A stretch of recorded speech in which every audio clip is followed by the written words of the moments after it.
pumasok na sa ating laban. JALALON hooks it over to Sangalang. Fake pass, sabay basket off the glass to get Magnolia on the board. And Barangay Ginebra, that's when things started to turn around. Right. Then they beat Phoenix, NLEX, Terra Firma, and Meralco.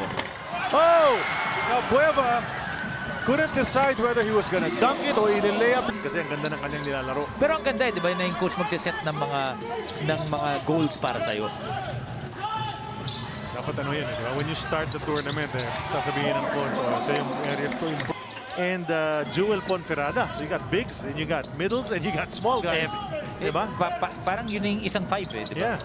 Especially Pretty guy much. like Reyna Bata. You know, Reyna Bata. Yung mga healthy, yung mga bata. Right. Who can run for days, di ba? And one of them just hit a jumper. We've been very impressive in the past few games. And Rainer Shine, ito si Gian. He's been known to be a good defensive player. But Bueva fakes the three. Atake kontra Mamuya. Finds JALALON sa kabilang panig. Driving in the lane. Spin move. Uy! Nakita mo yun? Parang baba pa siya. He made himself. Check this one out. Here's JALALON going into the lane. Spinning around. Tapos, humiga. Next level move yan. Brought to us by Honda. The official motorcycle of the PBA. You know. Oh.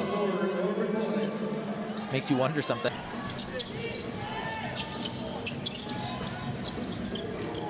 Oh, good pass once again.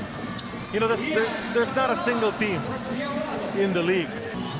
It's a 21-point lead. Just 45 seconds remaining here in the first half. Rolling to the basket. Sangalang. Bumitin yung tira, ngunit babalik na naman sa linya. As we say, suki naman siya. Yeah. So 4 fouls on Norbert. Considering that Ponferrada's not around, Borboran as well. And there's the answer. It's down. JALALON takes the pass, kicks to Baroka. That's too strong. But JALALON himself comes up with it for the basket.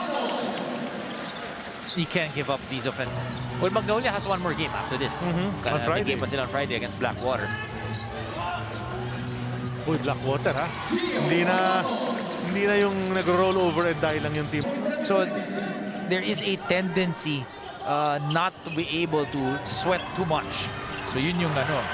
Pero ang hindi naman nawawala yung kanyang tira.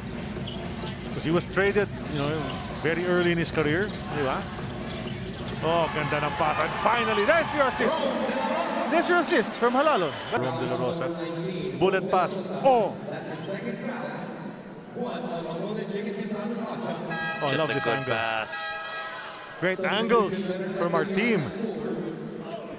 That's an 18-point lead, but you can't relax with Rainer Shine. Oh, over the backwards, he demuses. Is he okay? Right into the official's table. And in the meantime, Jerica Anmisi says, I'll get 3 right back. This guy is trying to play himself into game shape. JALALON finishes on the other end. And how many times has Rainer Shine forced us? The guy is an outside shot. He can post as well. National team player yan, bago siya na-injure. Nasunod-sunod, yan. Oh, di ba? Matik eh. Still ready for JIO JALALON, keeping another possession alive for his squad. Magnolia looks like it's gonna head to another victory as he gets points. Oh, it's the JIO game. Oh.